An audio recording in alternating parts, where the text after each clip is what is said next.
And before we move forward with, I mean, I understand the easements and things of that nature.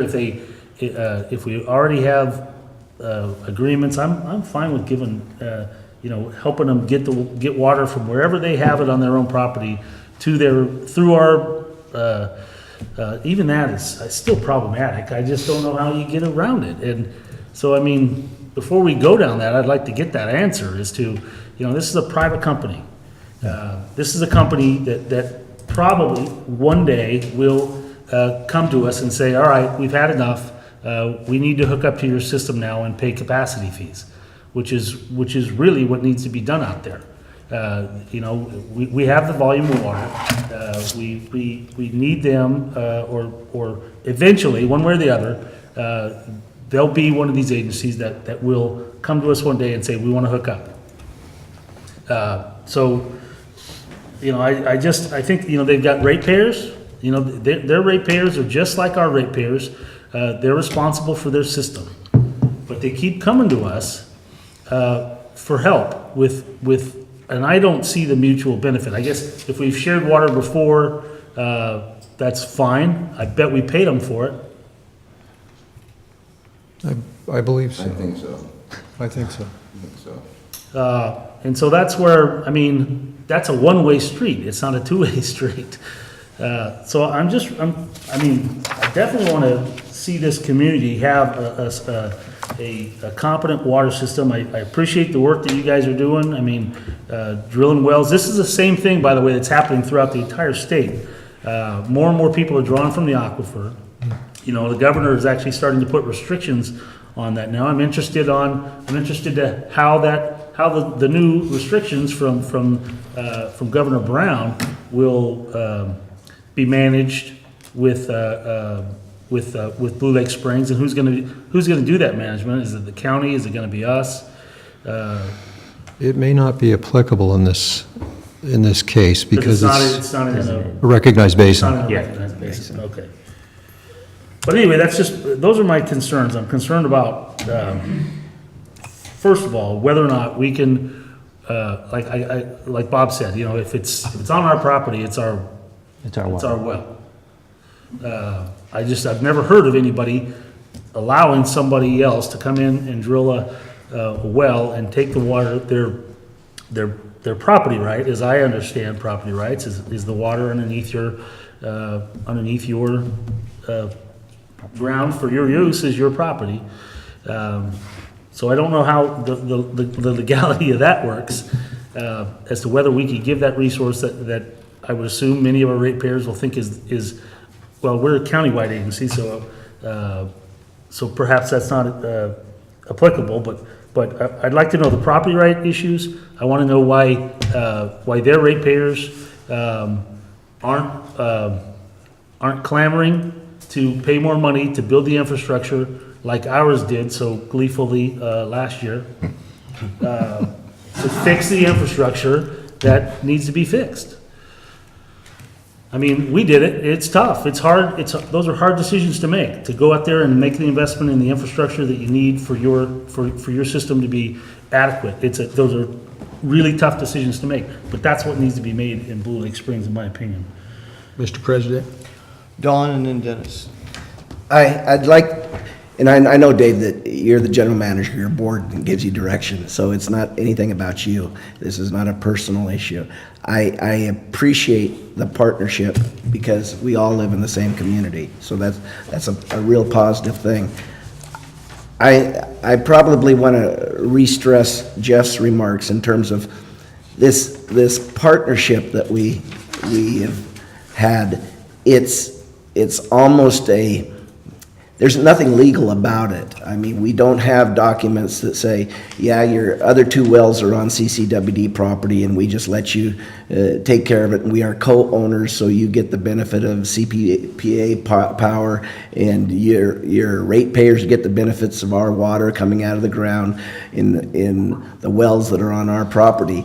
That was that whole handshake kind of a concept.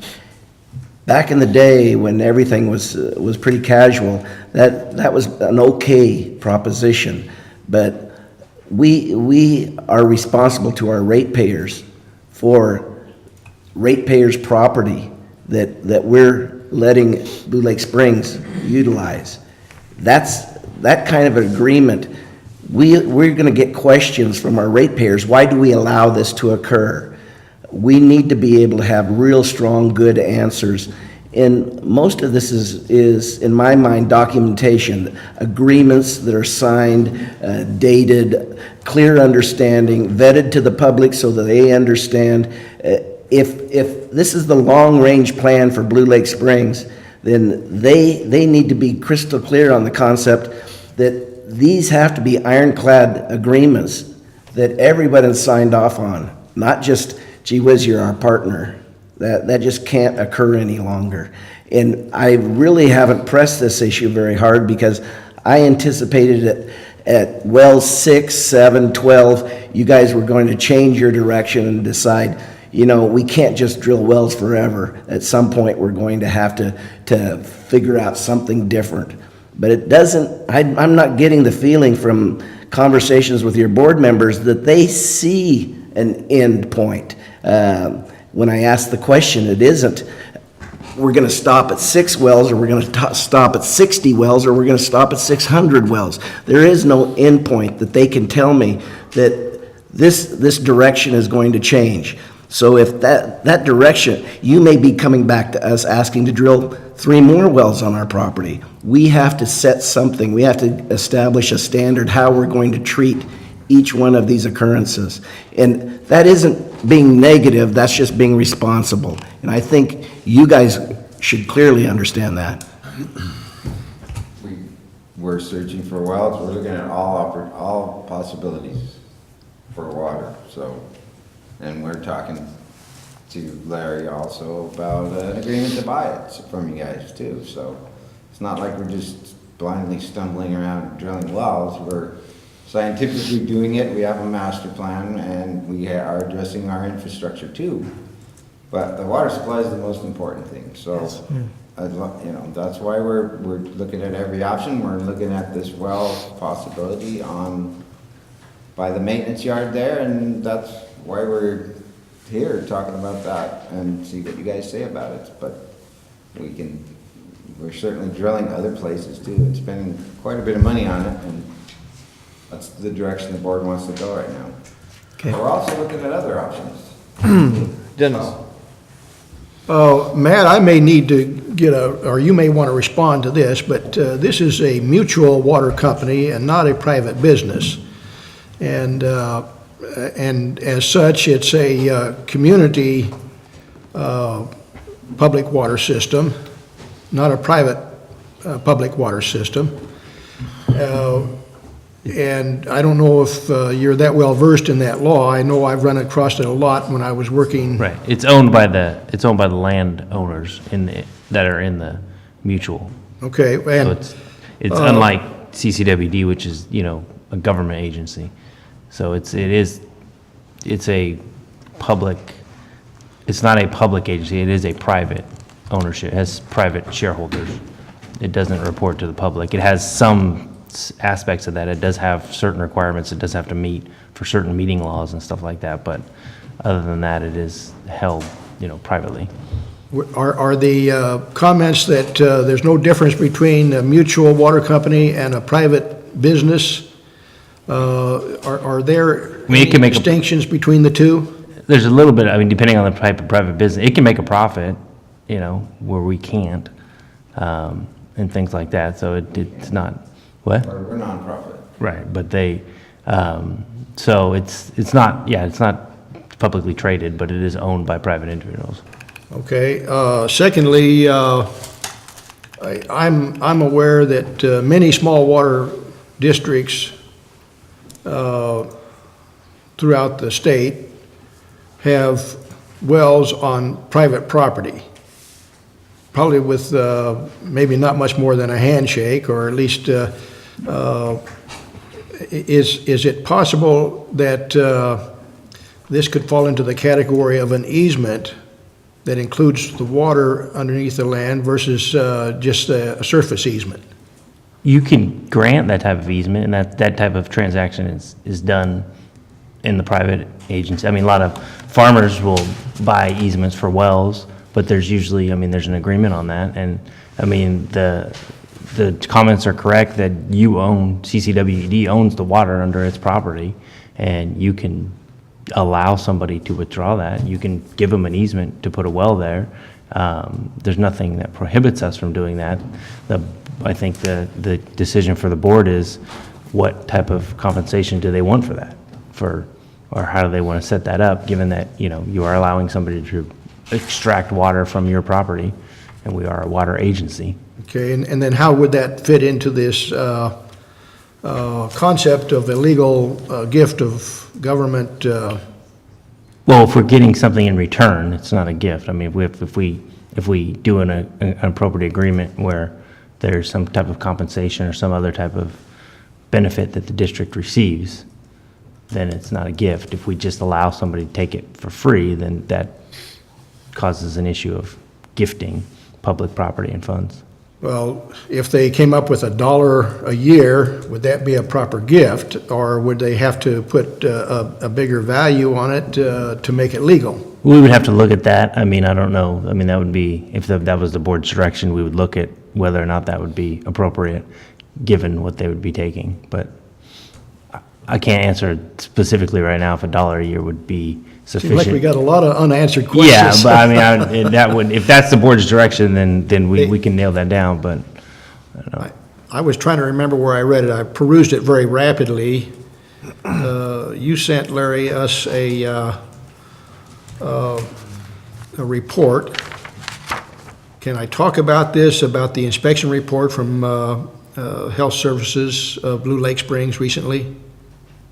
I don't know, is that a public document, Dave? Yeah, well, I mean, it was Submitted to the state. I think Bill requested it, you know, so. Okay, We well, can talk about it, sure. no, I just, I wanted to make sure that I wasn't getting into an area that I can't talk about at this point. I think it was a document filed with the state agency. Well, I was pretty sure that was the case, but I thought I better make sure before going any further. Now, I was looking for that, and then I realized this morning that the reason why I couldn't find it is I didn't print it out. It was on my computer. But does that have any bearing on this whole case if we throw everything into the mix here?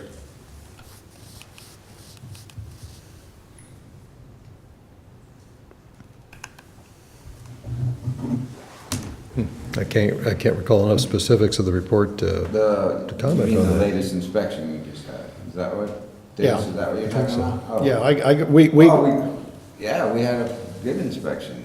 Yeah, we had, I think our biggest thing was we have to add flow meters to the wells, but that was, other than that, it was well maintained. I mean, you'd have to read it. I need to go back and look at it again, but It didn't address any water supply issues, if that's what you're. Right, but that's the shortfall of the system, right? Well, we do have water supply issues, yes. But I'm working on that, trying to improve that. But that wasn't part of that state inspection. He just inspected the facilities, looked at the treatment plant and the office and Yeah, I read through it. It seemed like you guys got flying colors on Yeah. most issues, but again, it's a supply issue. That's the Achilles heel of that system up there. And, I mean, I don't know if we're being asked to move this forward today, but it just seems like there's a lot of questions regarding what our ability is, how we can, just, doesn't matter what we've done in the past. You know, we have concerns about the legality of us subsidizing this system, or I do anyway. And you know, I'm with Dawn. I want to do whatever we legally can to get this situation resolved for those folks. But I want some of those questions answered regarding, you know, particularly, you know, the gift of public funds in regards of, you know, if we allow them to drill a well, are we going to be selling them water, or is that what we should be doing, or should we be giving them the water? I think it really kind of comes down to that. I mean, And I just need to know that that's a practice that is legal and moral and justified and all that stuff before I go forward. And even if it's, if it's even, and perhaps we need to, these other sites that they have, I mean, have we already crossed the line? Are we a partner and don't even know it yet? Sometimes that's how things work. You do something for so long, all of a sudden, now they say, well, that's how it's always been. You've treated us like that in the past, so you have to treat us like that now forever. That was my concern, and listening to our council's answering of Dennis's questions, I'm a little troubled in our current agreement with the other two wells. And what's being done, those, is that crossing the line? I think that's what Director Davidson is touching on here. We're being asked to do that again, yet again, what we've done before, maybe just because we've done it before. But are we gifting our property and the water that comes from our property to a separate business with no compensation at all, with and on the guise that this is a two-way street, that you help us, we help you. When we're going to need the help, it is true. You guys are probably going to need it a lot worse than us, and it may not be there in the future when that time comes. And if it is a two-way street, should that be part of our contract that moving forward? And it troubles me a little bit in that, we want to be good neighbors, we want to work together, we want to work with the other water districts, but at the same time, having to be fair and legal and avoiding that gift of public funds, which absolutely hurts our ratepayers and the amount that they have to pay, which is on our table, big time right now. And maybe on your table going forward, and maybe that is what needs to happen, is the group of ratepayers needs to possibly step up and pay a little bit more than they have in the past. And I'm not quite sure when the last time your rates were looked at, and if additional funds are needed to buy additional water, or to upgrade your system, or to make changes to your system, or to come into an agreement with the neighboring agency that can assist. It probably should be. And looking at these two options that we have here in front of us, I'm interested in hearing what staff has to say about these two subjects in light of the way this conversation is going up here. Do we have a legitimate legal standing agreement right now? And by adding a third well to that same thing that we've been doing, is that what we want to do, or is it time to straighten this thing up and put it on more than just a handshake deal, helping out a neighbor, and putting this as a contract of we're selling our water. That's what we're in the business for. We have a buyer that's right nearby and can take our water. Why aren't we selling it? Matt, can you address the gift of public funds question at the moment, or would you need to do some more reading on the background documents that establish the initial relationship? I would prefer to go over those documents to give a better answer, as opposed to. Okay.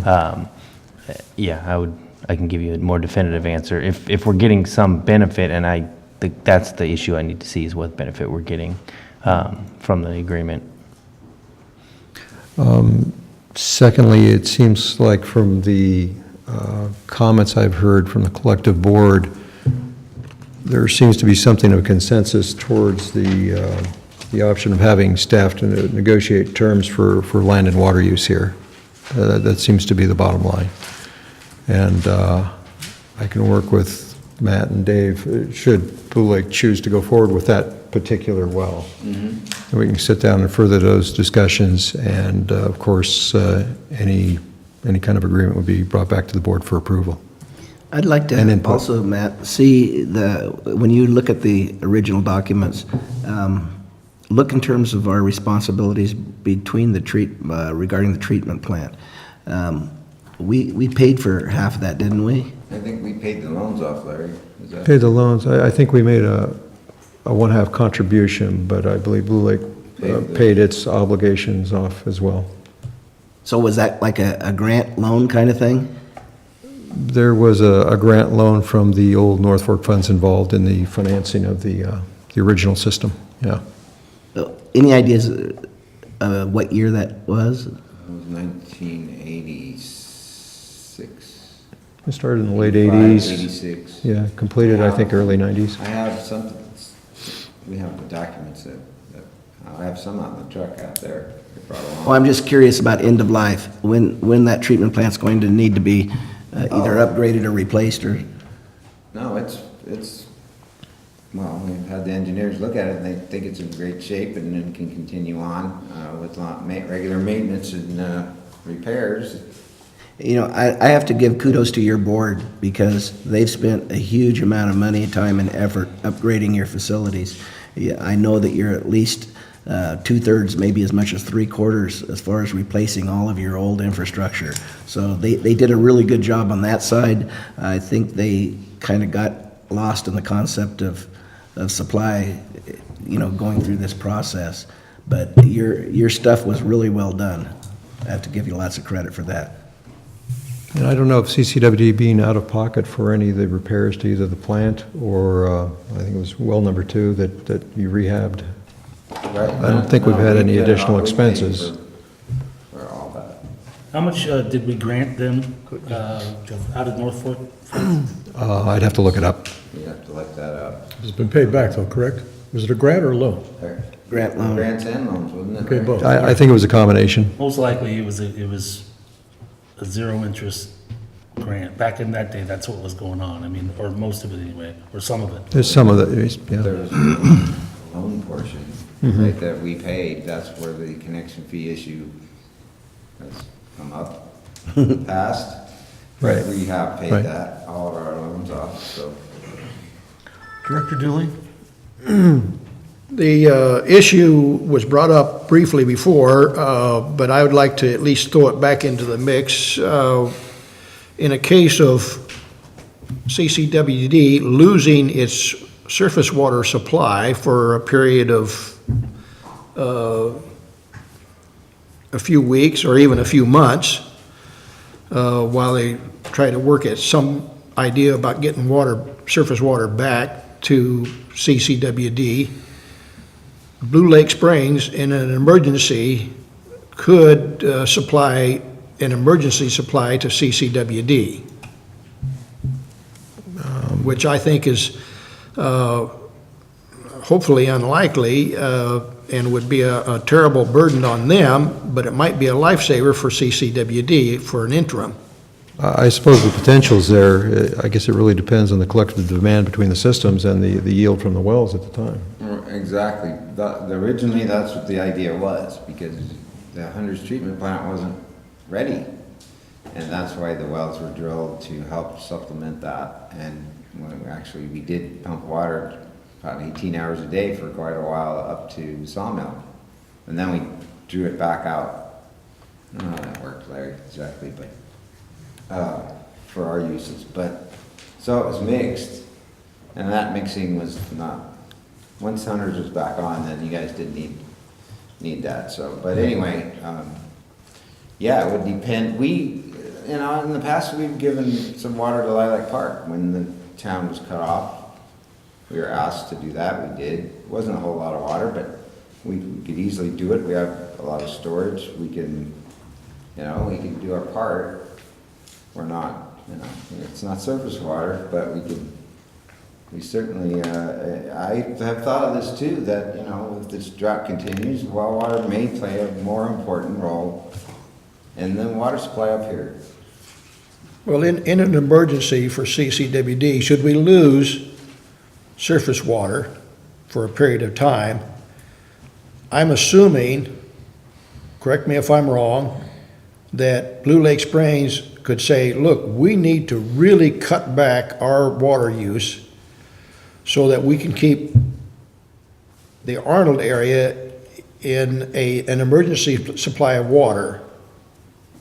Well, our first fallback, as you may recall, actually in, was it 2001, during Darby Fire, was to fall back on the UWPA supply out of Hunters.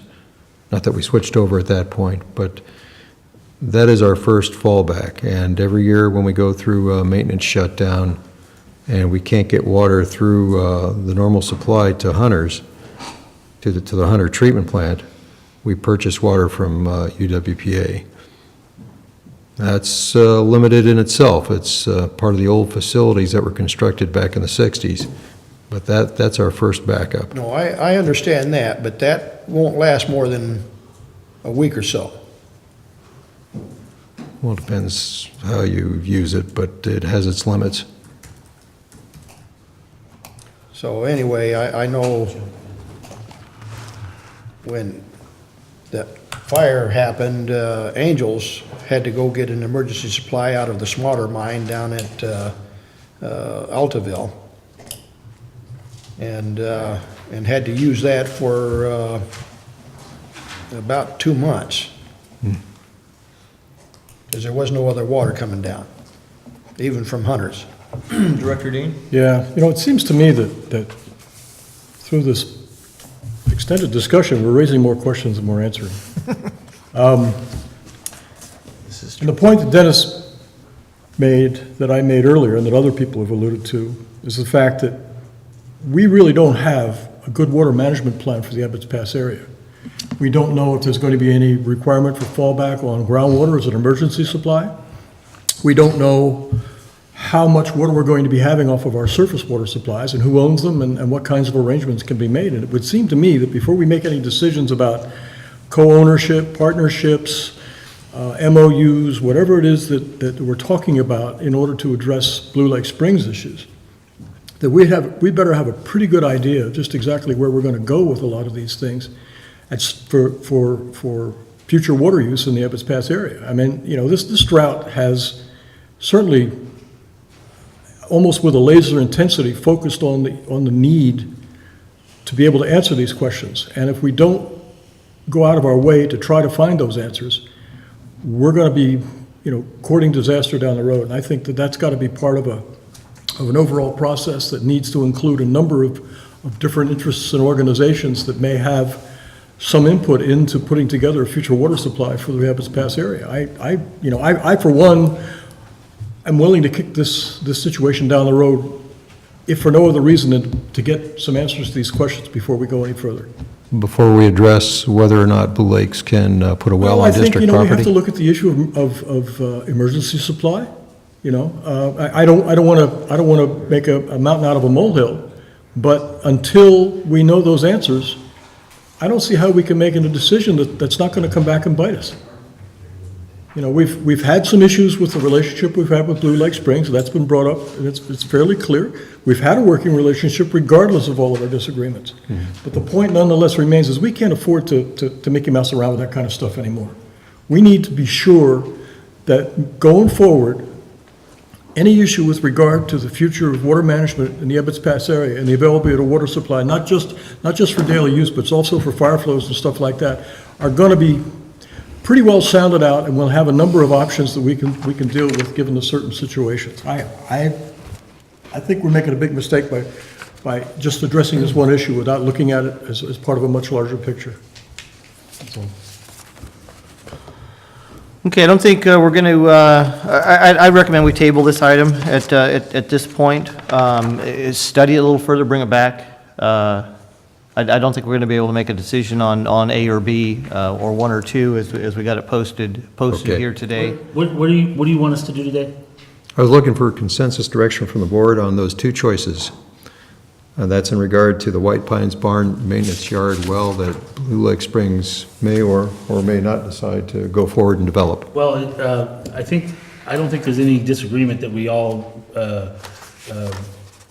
wanted to feel free to explore, but I think that what the board's saying is we have questions about what our legal obligation is in regards to our relationship with this mutual water company. That's my concern. I want to know, they can, as far as I'm concerned, they can go and seek out and search, drill whatever they want, but but the end result may be a different type of agreement than we've had in the past. Does that make any sense? Yeah, understood. Because I'm concerned about whether or not we can just hand over this water without some formal agreement, more formal agreement than we've had in the past. That's my only real concern as to whether or not it's a gift of public funds, how we work the ownership responsibilities, and also the questions of what have our ownership responsibilities on these other wells got us into now. So as far as I'm concerned, they're welcome to explore at their own risk, but the agreement may be different. And I guess it's going to be a lot closer to number 2, I think, is what we're hearing. But looking into the legality, I agree with Director Davidson. Looking into how legal this is to add this to our current agreement, and also should we also look at our current agreement, and is it up to snuff?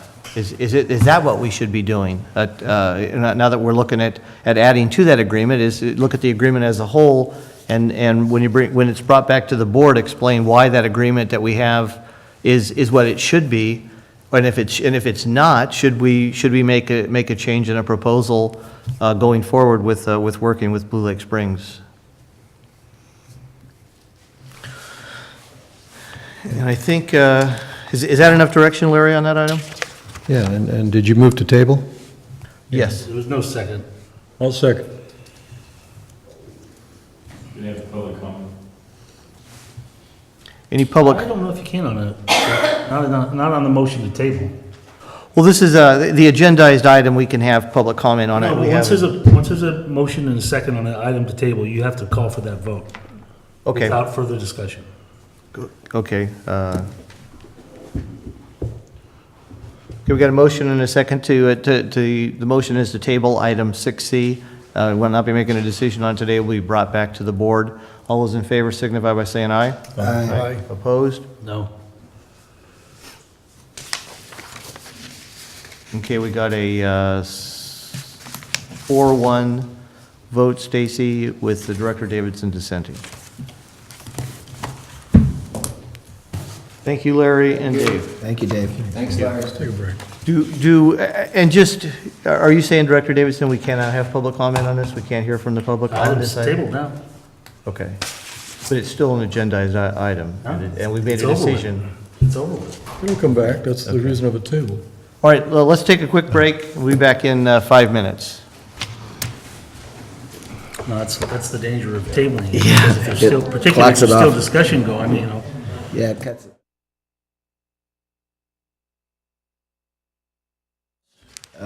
Finance? Finance Committee, go ahead, Mr. Stump. The 2 items that we've already discussed, we went in depth in the Finance Committee. That's the approving the agreement with Burke, Williams, and Sorensen, and also the financial management policy that we changed today. The thing that I always am excited about seeing is Jeff's report on the Water Capital Renovation and Replacement Fund. He has some really nice reports that clarify issues for us, so that there really is no question in terms of what's taking place with this fund. So I'm always happy to see that. I thought it was a real good meeting. We had public there, and we got some real good acknowledgments at the public meeting and some really good questions. Thank you, Don. Any other committees? Could I comment on that? And Larry, I want to jump in on the Finance Committee. Okay. Larry, I wrote you an email and sent a copy to Jeff that I thought we had an agreement on people being able to trade property assess or property meters, people that had no improvements and lots, and the policy came out recently. I believe it was a finance policy that we could, if somebody had two lots, and one with a meter and one without, in the same service area, that they could trade. And I understood that we had come to an agreement that we could go from anybody, two different people on the same system, one with a meter, one without, no improvements on the lots, could make a private trade. And I wanted to make sure, hopefully, if I'm correct, that that gets addressed in the Finance Committee as part of our policy. That's an issue you want brought forward. Yes. I understand that. Yeah, no, I think we're still trying to get engineering to draft that policy, and then the board, we took it up in the engineering committee, but I Yeah. don't think we did in the whole board, so that's a policy that'll have to be brought forward, and then we can. We brought it forward, but I understand that it now needs to go to the Finance Committee to approve and bring it back to the board. If that's the will of the general manager, I don't know why. Well, I don't have any So it's kind of an objections. update on your engineering, it's an update on your engiering committee then. well, Well, let's just leave it up to the general manager, that's how he wants to bring it back to the board, but I don't know why the engineering committee, or the finance committee needs to. okay, well, anyway, we got that new, package of policy for finances whereby they, I think that was a result of the previous action where we allowed that one guy to come in. from- right, and think we you're right. wanted to correct that and make it for anybody in the same district, same water service district, and in the, on properties with a single, approved for a single-family dwelling, Yeah. no improvements yet, to be able to make a private deal to switch. Because that was reviewed in the engineering committee. Right, it's still, it's waiting to be brought back. They're still working on it, I believe. Okay. Okay, I may have jumped ahead to engineering committee, I'm sorry, Jeff. That's all right. That was, we had that committee meeting a month ago, so I wasn't going to report on it. Any further engineering committee reports? I think that sums them up. Okay. Any other committee reports? Okay, we'll move on to legislative update. Just a couple items. AB 2104 was recently signed, and homeowners associations are now prohibited from penalizing homeowners from replacing their lawns with drought-resistant plants. It caused some amount of controversy during recent months. Additionally, there were some legislative pieces signed, SB 1420, AB 2067, amending the water code on urban water management plan requirements.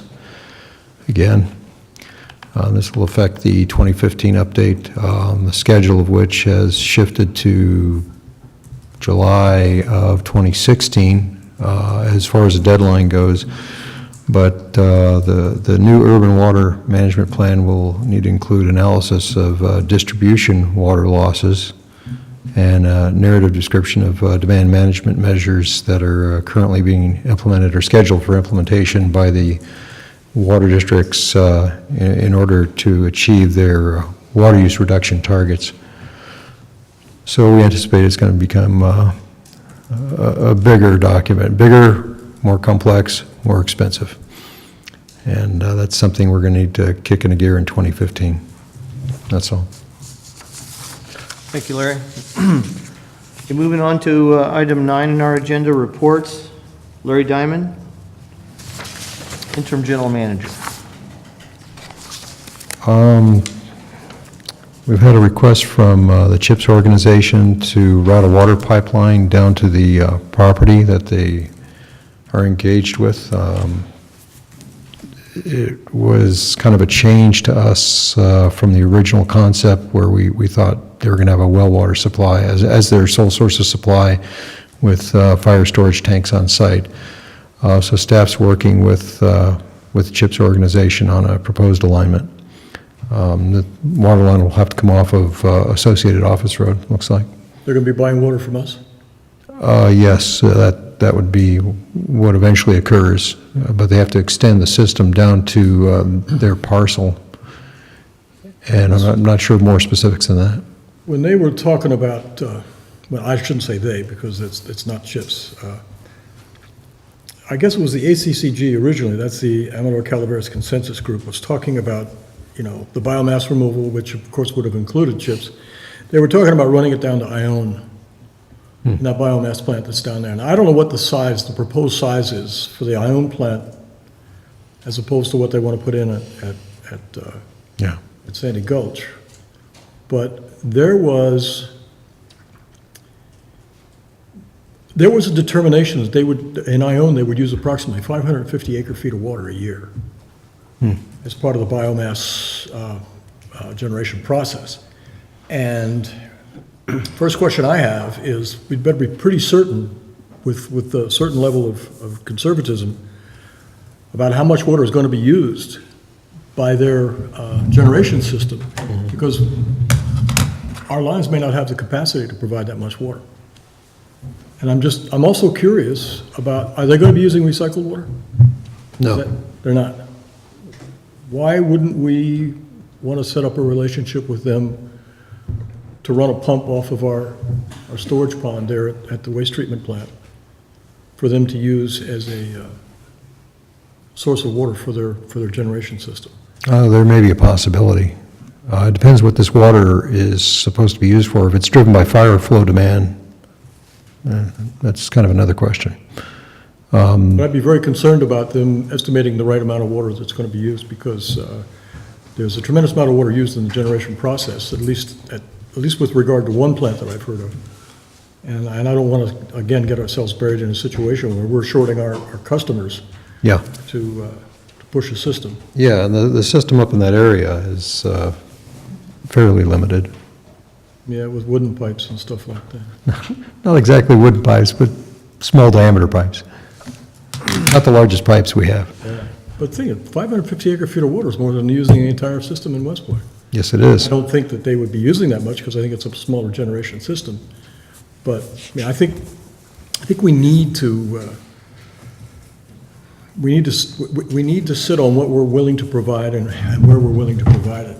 Because, I think they want to have, one of the responses I heard when they were unwilling to take the biomass refuse that's chipped at the West Point transfer station is that it's not clean enough.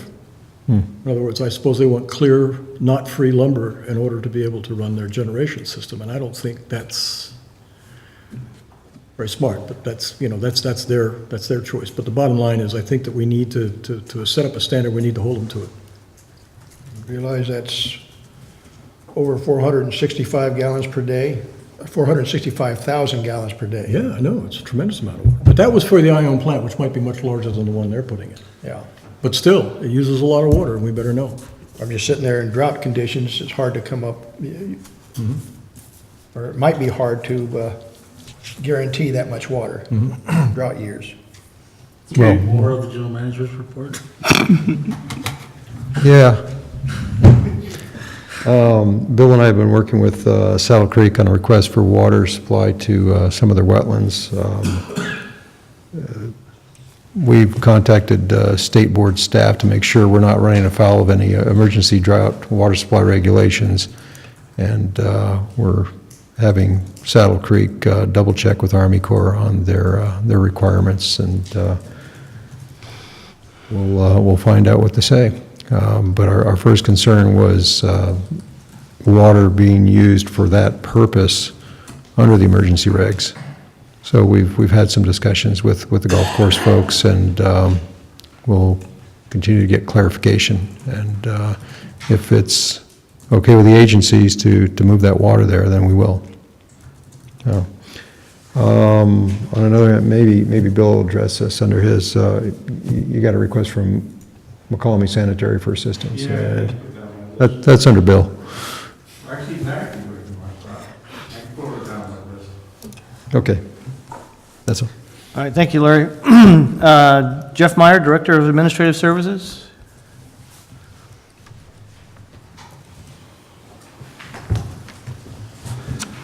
I just have a couple of items. The first being a follow-up on Director Stump's comments about the Finance Committee.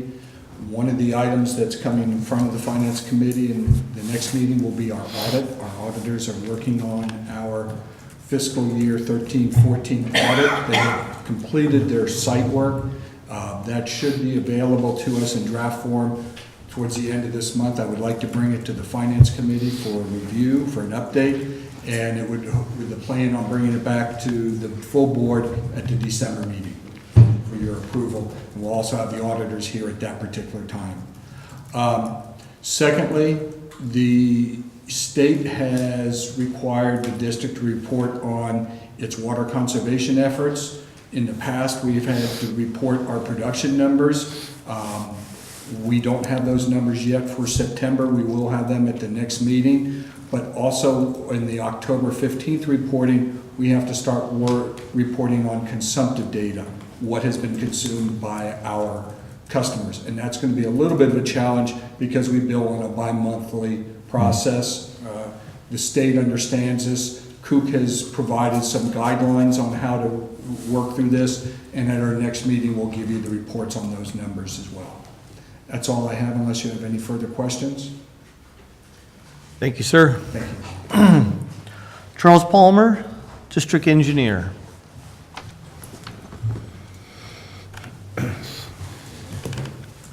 So just to give you a quick rundown on the engineering department activities, we've got the lift station 22 project, as you know, going into construction, so we've got to get ramped up for that. And there's Bill's helping out with that process. And we've got the West Point Wilseyville SRF grant project that we're still pursuing, and we're kind of in the environmental loop right now, working with a lot of consultants. Made lots of visits up to that site up there, the West Point Wilseyville plant, and so working through that. And on the Big Trees South Zone project, again, that's a FEMA Cal OES grant project. We're again also in the environmental loop on that one. It's working out. That is going to be built on Big Tree State Park property, so we are in. Working through some issues on a right of entry permit for that, just because although we have a road access there, we will be disturbing, there's some ground disturbance activities in the park and various birds. We have to do a bird survey, so we're working through those issues as well. Ebbets Pass Reach 3A project, that's still on our plate and a very important project. USDA has been, we submitted our grant application, we submitted the engineering report, we submitted the environmental documents. The engineering report and the environmental documents have been approved. So we're still taking steps forward on that with USDA and seeking a grant loan from USDA to help us out. So that's all I have to report. So, thank you. Thank you, Charles. Thank you. Bill Purley, Director of Utility Services and Engineering. Wow, that was beautiful. Actually, we had a meeting with the state park people to go over the environmental on the railroad tanks. Charles and myself did, and they're supposed to be working on the documents for us too. And then USDA requested some additional information from Jeff, which is unusual for financing and stuff. So the 3A project is moving forward. So hopefully soon we'll find out what the underwriting is on that. I'll get some of that stuff. Okay, Flying Acres is basically completed. Okay, we had less than 2% change orders on the job, which is pretty good since we had 3/4 inch main lines, which were mismarked by about anywhere between 8 and 30 feet. So it was close. But the thing that killed us is we don't carry 3/4 inch parts, so we had to go to all the hardware stores in town to try to get the parts so that we could put the line back together. So after the first day, I told the guys just buy a box of parts and have them on site so in case we had a problem. The job's really good. We have a big problem up there on the switchover. The line is heated up. We got about 40 to 50 customers right now. We're short about 110 customers to tie into our system. So what we're gonna probably have to do is we're gonna probably have to have you guys or somebody tell us to shut off the Flying Acres system, because right now you know, Flying Acres did some other things too to make things a little bit slower too, but we're just not getting them tight. I mean, four connections a day is a good day for us up there.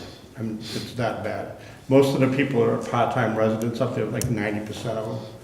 You know, there was a list of plumbers sent out and stuff. You know, we had a big rush for a couple of days, with like 18, which, but that's still not 165 that we need. So we're gonna be you know, we're coming to the middle of October, we're probably not gonna get most of them tied in up there. So we're probably gonna have to do a drop dead date at some point and just tell them, look, you know, Jeff's gonna meet with Dave Sikowski and ask Flying Acres to write a letter to their people telling them that we're just gonna shut the water off. We're gonna probably have to bring something before these guys to tell us that, look, we just gotta shut the water off now. So Flying Acres will no longer exist. Right now, it's difficult. Before I came here this morning, I already got one maintenance call from the Flying Acres system. And I have to tell them is, I'm sorry, but we're not running the system for you. So, you know, and that's not an unusual event. We had one on a Saturday, the day we and you up at Millwoods, right after I left there, I got a call from Flying Acres. They got a problem with their water line up there. Who's gonna take care of it? So the system is in really bad shape. We're not gonna do it. I guess we're just gonna start back charging them for any time we gotta get up there. But at some point, we need to get off they need to get off the Flying Acres system. We had to put 2 jumpers in up there just to keep them running anyway, which we've done, but that's our biggest problem. The job came out really good, you know, $48 a linear foot, that's pretty cheap up there. Second bidder was around 70, so they got a good deal. They actually got an excellent deal, and then they got low interest rates on the loan, so it's a good deal up there. But that's really what the main issue is up there. Last week I went to the state board meeting and they passed a general order, which is big for this district because it affects 583 systems in California, okay? Those are all systems less than 100,000 gallons per day. They're not gonna be required to have WDRs anymore. They're gonna switch us over to general orders. What that does for us is it reduces the cost of each one of the permits and also reduces the testing from like weekly to monthly. And then it also reduces the amount of tests that we actually have to run every time. So we're gonna start applying for that. The first one we're gonna apply for is Millwoods and Arnold. We're gonna combine them into one system so we have a miller. So that's probably what the name of the new system is gonna be. But we're gonna move forward with that. Copper Cove, I got a proposal out right now for the raw water pump station so that we can eliminate the NPDS permit down there. That thing's up to bid right now. I gave them about a month to send me proposals in on that. The Moke Hill Sanitary District. Okay, they had a problem over there recently. We got a call on Friday night. We went over and cleaned up 2 blockages for them. All of a sudden, I get a letter from the president of the board giving me this request for services. Well, the request for services listed every single thing that they do, every activity. So I'm not really sure how to handle this thing. I mean, it's like, what exactly, you know, so I think we're gonna have to set up a meeting, or something's gonna happen here, because if you look at the list of services, and Darrell Fletcher runs the collection system for me, the 2 of us took a look at it. We can give them a price and stuff, but it's every task they have to do over there is on that letter. So I'm not really sure where they're coming from. I don't think they want to get out of business, but it's kind of like you want us to do every single thing for you. I mean, that's what the letter says.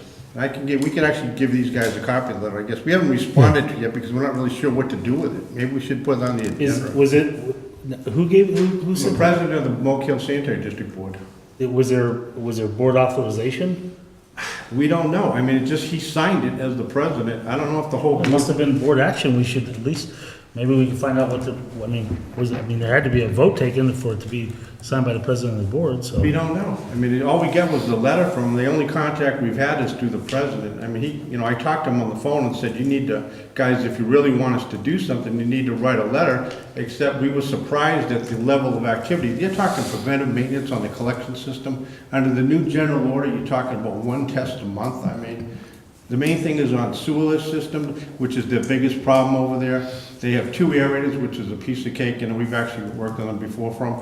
And then you're talking about the rest of it is just collection system. They want us to actually do a preventive maintenance program.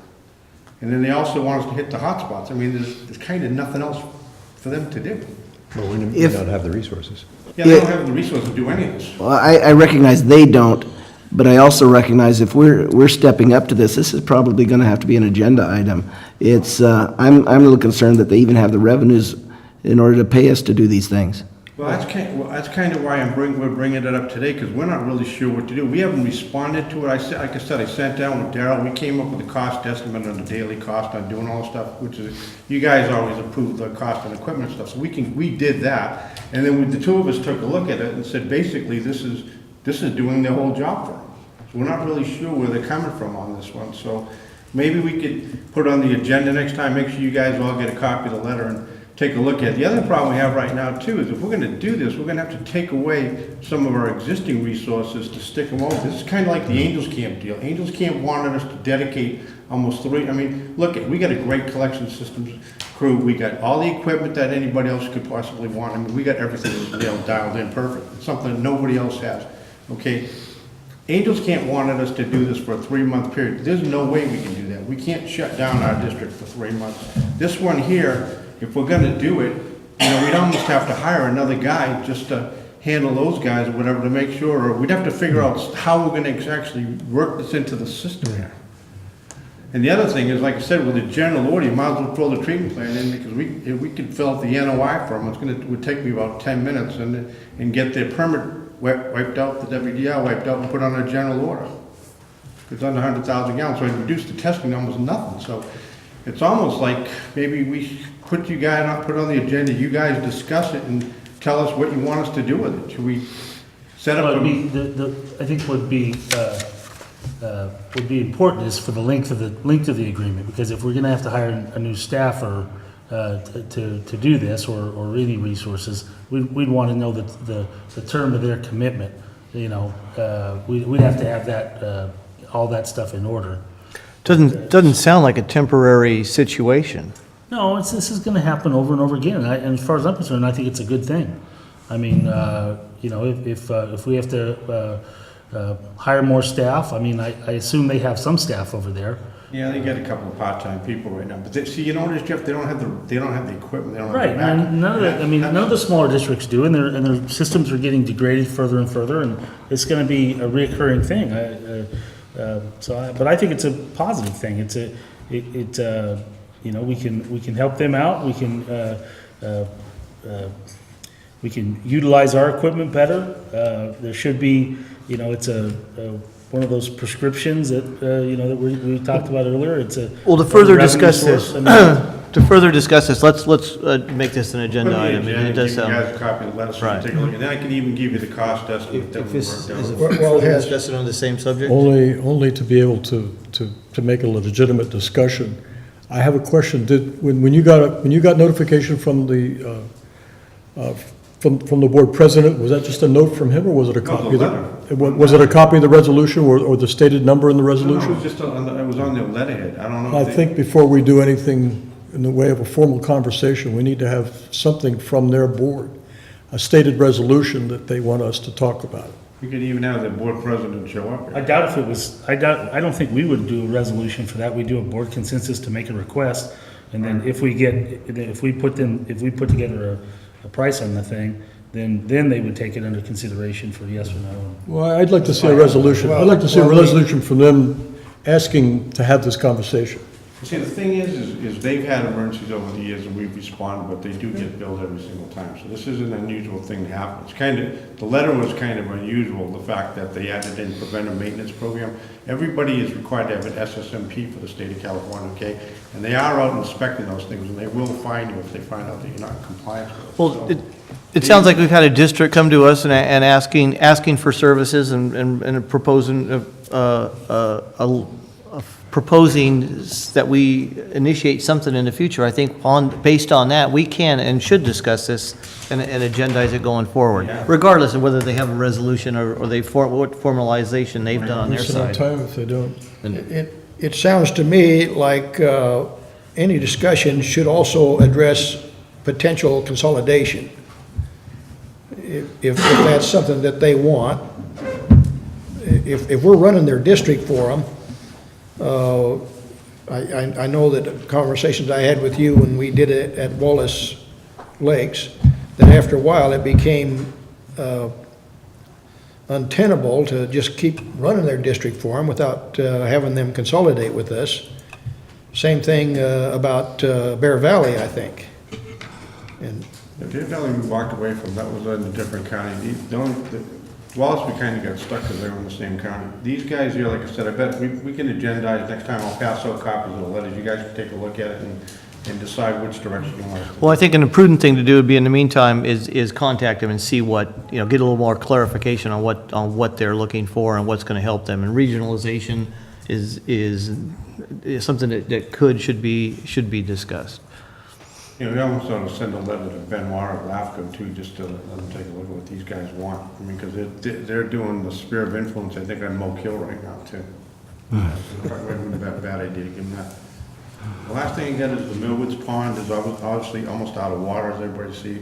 We have people up there working on some of the studies. The prisoners came back from some of the fires, so they cut the path what we needed done. So that thing is moving forward so we can get the quote permit and then the fish and game permit. So we're planning on continuing whatever we gotta do. We're gonna try to get all those brush piles up there that the White Pines Park Committee put around, have them shipped as soon as possible. The big problem up there is the prisoners are getting stuck on the fires right now, and they have small breaks in between, so they're helping us out when they can, but they're not blowing us off. It's just that it is an issue up there. The guys are stuck on the fires. About all folks, I mean, I think that's all we get. Thank you, Bill.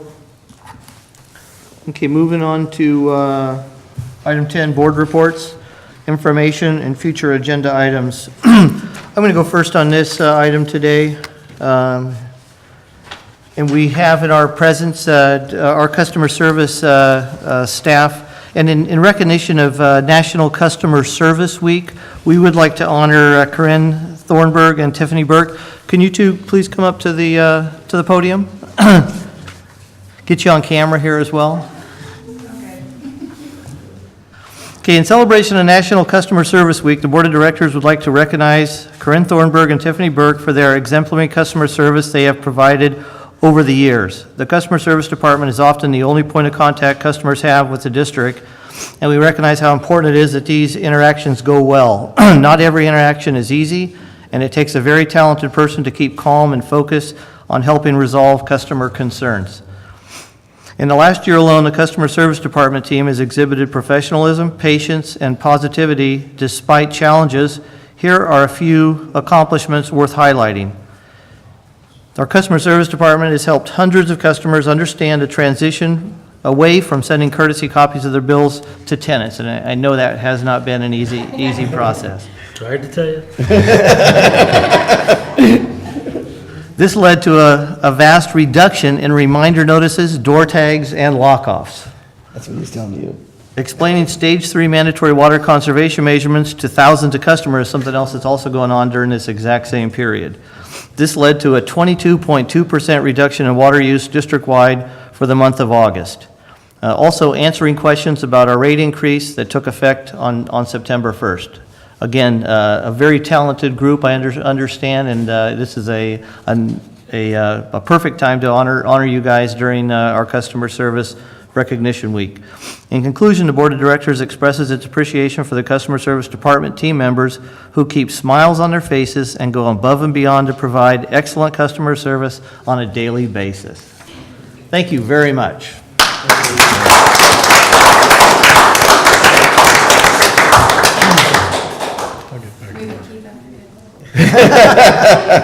Keep the smiles. Thank you. I have to say, you guys do a tremendous job. You're always in good spirits. Here's the toad.